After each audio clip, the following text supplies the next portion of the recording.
Good morning. It is Wednesday. I really wanted this vlog to be like a whole week in my life, how I train and manage to work around having kids and everything. That's not been the case. I've been in the worst flare of my life. And granted, my worst flare is nowhere near other people that I've heard on their best day. So I'm super grateful that my flares aren't completely debilitating. I am getting pretty frustrated though. So yeah, relative to what is normal for me, it's been awful. My HIV status is so low. I don't think it's ever been this low. I think it's like low 20s. It may have dipped into the teens last night as well, so it's been really shit. I had a rest day on Monday. I worked, I don't know, like 11 hours or something, so did not train on Monday. Yesterday I just did Pilates. I did also have, what else did I have? Oh, I had a swim that I was supposed to do, but I just had no spoons at all, so I skipped my swim. I've postponed that for later in the week. Today I have another really full-on day of lecturing, and then I have a run to do tonight. It's only 30 minutes on the treadmill, so that should be okay. Uni have been so good. I have to lecture this morning for 2 hours, and they've given me lecture theatres with tall stools at the lecterns, so I don't have to stand up and like walk around the whole time, which is really nice. I then have like a 2-hour break, then I've got another 2-hour lecture, and then I've got a 2-hour lab. So obviously I can't film any of that. I work across a couple of different campuses at the uni. One of them is in the human anatomy lab, where we have cadavers and people who have donated their bodies to science. So obviously I can't film that out of respect for those people and their families. I will try to get some snapshots of some of my training this week, but yeah. I also spoke to my doctor last night. So last week on Monday, my blood pressure was so high we had to stop Fludro. So I stopped that, had to wait for my blood pressure to come back down to my normal, which is actually quite low, and then restart on a half dose. Now that corresponds with this huge crash that I've been having, so I assume that's what's causing this crash. I have actually gone back to a full dose to try to boost my blood volume quicker, because it's not having it.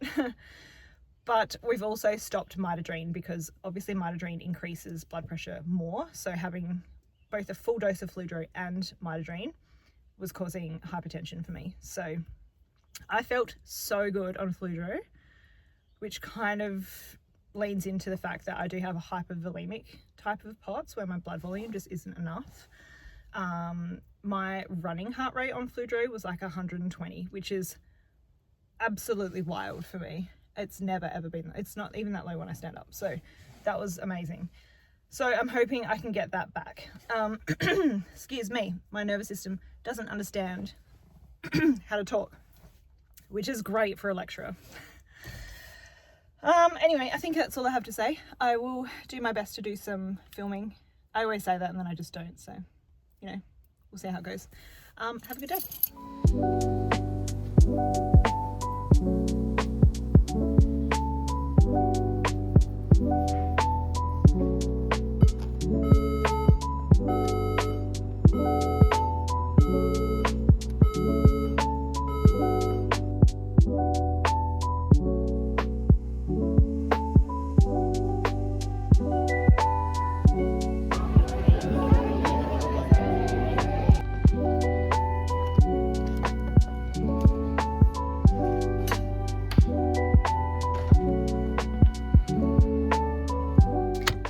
Okay, my first class is done. My students are really nice. They always engage with me, which is great. And I'm lecturing about research. So I just walked up some stairs, like one flight of stairs. Whew. Heart rate's okay though, so evaporating is still doing its thing. Just gonna smash some yogurt because I'm having a low at the moment. Far out. So I have 2 hours off, and then I've got another 2-hour lecture, so I need to move to a different campus. I'm gonna eat my yogurt in the car like a hobo. I do have an office, but it's on a different campus again, so I have to move from one to my office to another and then another campus. It's all too much, so I think I'm gonna go straight to the other campus. I'll log on to a computer there and do some marking while I'm waiting. I have enough snacks. Ooh, what is that? That really freaks me out. I can't think too much about milk products. It freaks me out. But they're so quick and easy that I have to go with it. I went so long without having normal cow's milk because it freaks me out so much. But like, too bad. Oh my God, why? Watch me try to struggle to get tissue. Okay, so this is, that's gross, man. I can't do that. That's nasty.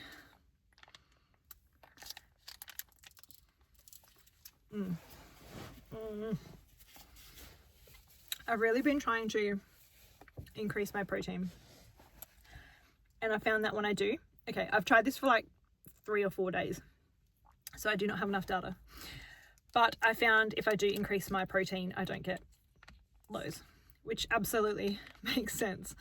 Protein takes longer to break down, releases glucose into the system slower, so you don't get that huge rush of glucose in the bloodstream and then a crash into the hypo. So I also really love these bars. Steph McInnes, if you're watching this, thank you for putting me onto them. They're amazing. They have 7.5 grams of protein, 8 grams of carbs, and 7 grams of fat. So a great little snack to have in between classes. Don't need to refrigerate it, chuck it in my bag. Really good. I also have my salty pack of chips. Do have saturated fat in it, but they are gluten-free and they're a quick salt hit, so they're great. I also love my Cobb's salty popcorn as well. I usually have fruit as well. I do have a banana somewhere in my bag. Yes, banana's great for lows. If I get a hypo and have a banana, fixes it within minutes, so that's really great. I don't know why I'm telling you all about my snacks. I'm clearly procrastinating. All right, I need to go mark some assignments. Catch you later. Hi. It's still Wednesday. It's Wednesday evening now. I've just finished working. I'm really hungry. I've just had a hypo. I haven't been able to eat for the last 4 hours. So having a little bit of a hypo, but I'm okay now. I found some popcorn in my car. My car is full of snacks. If you need snacks, you know where to find me. Sorry, my camera is really dirty. It's a bit weird that 5 minutes ago I was cutting open organs with gloves on, but still eating popcorn with my hands after that. Risky business. Anywho, I am hungry and I still have a run to do. So it's just gone 5 o'clock. I finished work about 10 minutes early. I'm going to go home, quickly eat some food, jump on the treadmill, do a 30-minute just easy chill run. And then I think my son is making dinner. I'm keen. He's doing steak and mashed potatoes and some veggies. So he's a really good steak cooker. Chef, I don't know. Not my specialty. I don't know what that's called. I'm pretty cooked, pretty tired, but yeah, my shoulder has started to be a little bit sore this afternoon. It was fine last night. I took anti-inflammatories before I went to bed and then I took them again when I woke up. Obviously they are out of my system now because it's a little bit sore again. I'm gonna go for my run and I have some rehab to do as well before I can go to sleep. I'm not teaching for the next 2 days, so I don't teach on Thursdays and Fridays at the moment because I have like 2 jobs and one of them it's still semester break for those students, so I have a couple of days off. I need to finish my PhD, so it's been examined and it's come back. I just have a few little things to tweak on it and then I can submit that, then I will officially be a doctor. Yay! I've been putting it off for so long. I just don't want anything to do with it anymore, which I feel like is a common occurrence, but anyway, I have been procrastinating doing my amendments. I want to get those finished tomorrow and Friday and then I will submit it. I'll just wait for it to be conferred and then she'll be a doctor. Huzzah! It's 10 years in the making. I'm not even that excited about it anymore. I used to be. Now I'm like, eh, it's done. It's fine. Okay, let's go.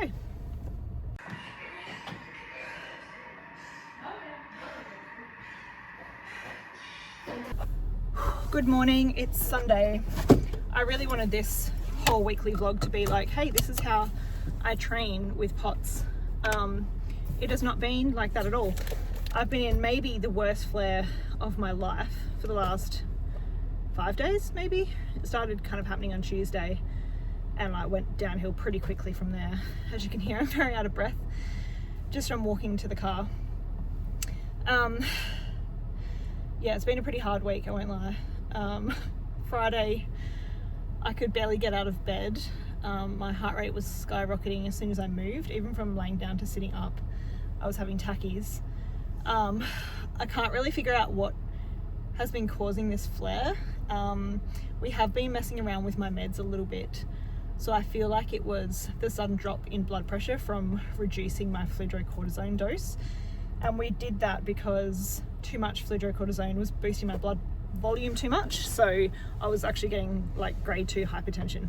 My BP was sky high. I felt amazing. I did have headaches though, and I was like, I don't know, I do have like a stroke risk already, so I'm a little bit cautious of having high blood pressure. So we reduced the dose, and I was peeing a lot, TMI, but all of that blood volume has to go somewhere. So I've been peeing out a little bit. My blood pressure then went back to my normal, which is quite low. It's around 110, sometimes between 90 and 110 over between 50 and 65. I aim to get it to 70. That's kind of where I feel okay. Normal is around 80, but you know, that's impossible. So anyway, it's Sunday. I'm feeling a little bit better today. My HRV is just on the tippy tip of like my green zone. So it's been in the red for the last 5 days. I have done absolutely nothing since Tuesday. I did a Pilates class Tuesday night. It was okay. I just didn't feel very strong at all, and I knew that this was kind of coming on. So I took rest days Wednesday, Thursday, Friday, Saturday, and today as well. I was going to go for a swim this morning, but I am prioritizing sleeping, so I didn't want to set an alarm. So I haven't done that. Picking up my daughter and her friend, and then we're going to see the Michael Jackson movie, which I'm a bit excited about. I'm really out of breath. But anyway, this is my training week. I've done fuck all. And on one hand, I'm really disappointed that my training did not go to plan. But on the other hand, I'm kind of proud of myself for listening to my body, getting through the flare, and I can start to see that I'm coming out of it. So hopefully I did the right thing by backing off of the training. Who knows? I mean, if I kept training, I could be coming out of it as well. So I really don't know. But either way. All right, let's go. I just finished at the movies with my daughter and her friend. They're shopping and I'm sitting in the car because I'm having tackies and my stress has gone up again. I ate popcorn. I know that I can't eat popcorn without paying the price because it's so heavy in carbs that it just sucks all of the water to my gut. I feel really uncomfortably bloated now, like I'm wearing compression too, so everything's just like, it's not comfortable, but boy, it was delicious. The movie was really good. We saw the Michael Jackson movie. It was great, but then it just ended and it's like his story continues and I'm like, well, I need to know. So hopefully there's a part 2 coming out. It was really good. I'm absolutely wrecked. I did my check-in with my coach earlier this morning. He sends out like a survey to see like how we did each week and how to approach the next week. And the poor guy, I was like, my shoulder hurts, my hip hurts, my POTS is playing up, I'm in a wheelchair, I can't stand up, I don't know what to do. Like, I've got nothing. So yeah, I don't know, we'll see what he comes back with. I was going to go for a walk on the treadmill when I got home just to do some gentle movement, but the way my heart is behaving today, I don't think that's a good idea. I stupidly went to Country Road and tried on some pants that I've been eyeing off and just standing up to put pants on. Bad choice. And I was like, can I pass out in a changing room? Is that a safe place? No, it's not. Nobody knew I was there. They knew I was in the changing room. They saw me in a wheelchair, but then were probably confused as how I was going to try the pants on because everyone assumes if you're in a wheelchair that you're paralyzed. But anyway, I just got out of my wheelchair and tried them on. I was like, I can't pass out in this change room. This is not a safe place to pass out. And there wasn't anyone kind of around the change room either. It's really quiet here. It's like 4 p.m. on a Sunday, so everyone's left. So yeah, choosing safe places to pass out, that was not one of them. So yeah, I've never actually passed out in public by myself before. I've always been with either a friend or a family member. So yeah, that was probably not, it wasn't safe. I didn't feel safe. And I can almost control it. Like I know some people just go, oh, I'm gonna pass out and just like go, but mine's kind of like, It's kind of like a sneeze, like you can hold it back for so long, but then it's going to happen. That's how my syncope works. It's like, I need to pass out. I know I'll feel better once I do like a little mental reset, but I can hold off until it's kind of safe and I can go, okay, and then I can let it happen. It's weird. It sounds wild. It is wild. But anyway, I'm in the car now. I don't want to do a pass out because I have to drive home, and I feel okay when I'm sitting down. It's just I shouldn't have stood up to try on pants. That was dumb. I have these amazing work pants from Lululemon. They're like stretchy pleated work pants. They're so good. I've got them in one color and I was like, I could go a second color. They're really comfy to sit down in and they're long enough as well. So I went to Lulu to see if they have them, but they don't. Also, am I cheating on LNDR if I buy Lululemon pants? Maybe. I mean, technically I have all the LNDR pants that they have. I've got the whole collection, so it's not really cheating, is it? I also can't wear activewear to work, but the Lululemon pants are kind of undercover activewear, so you wouldn't even know. Anyway, I'm just rambling. I'll check in later, I guess. I think I got my first troll comment this week. So I share my stuff on Instagram, obviously, and it automatically shares over to Facebook. And one of the reels that I shared recently was me doing a Pilates class and having kind of a POTS attack in the middle of a Pilates class. My heart rate would shoot up and I'd get on the ground until it went down, blah, blah, blah. I deliberately filmed that with my heart rate screen on my watch, and when I remembered, I would point my watch towards the camera so that basically we could see what was happening with my heart at the times that I was feeling crappy. And I had some trolls on there that were like, your heart rate's not even that high, it's only 105. And I was like, yep, that's really high for me because I'm on Avabradine. So Avabradine inhibits the funny current of the heart, so it essentially slows down the heartbeat. In me, I'm quite sensitive to Avabradine. It lowers my heart rate by about 30 to 40 beats. So 105 for me medicated is actually like 140. It could be 140. And that was just really slow basic movements, not under a lot of load, not doing anything really hectic cardiovascularly, just, you know, laying down and doing some over the head, like skull break. I think that's skull something. The tricep one where you're holding the dumbbell and like dipping it towards your face. Like quite a simple low cardiovascular load would make my heart rate spike. And it's just interesting how people are so quick to be like, you don't have POTS, your heart rate's not even that high. And it's like, first of all, POTS comes in lots of different sizes, shapes, and looks completely different for everybody. It's, if you meet one person with POTS, you've met one person with POTS. Everyone has a different experience. And for me, I feel symptoms from about 110 to 115 beats. That is when I start to feel really crappy when I'm on medication. If I wasn't on medication, my heart rate would be at least 30 to 40 beats higher than that. And the tachycardia happens because my low blood volume is struggling to get blood to the heart. So my heart has to beat faster to push the blood there. So by lowering the heart, there's less cardiac output. My blood is getting pushed around less. And that causes my brain to not get enough blood. The brain then signals to the kidneys to release adrenaline. Adrenaline tries to pump my heart faster. My heart doesn't pump any faster because I'm on Avabradine, so it physically cannot pump any faster. And so it releases more adrenaline and so on and so on. That adrenaline is still in my body, it just can't bind to my heart. So I get all of the other symptoms like tremors. I feel kind of anxious because you've got all those chemicals going around your body. So my brain is still sensing that there is adrenaline there. And I feel a bit shaky and a bit out of it. At the same time, because my cardiovascular output can't keep up with the demand of standing up, must I say, I get really lightheaded because there's not enough blood in my brain. So that's when I pass out. That happens quite frequently during flares. I did go a couple of weeks there where I had no pre-syncope at all, or syncope, and I think that was because my fludrocortisone dose was so high.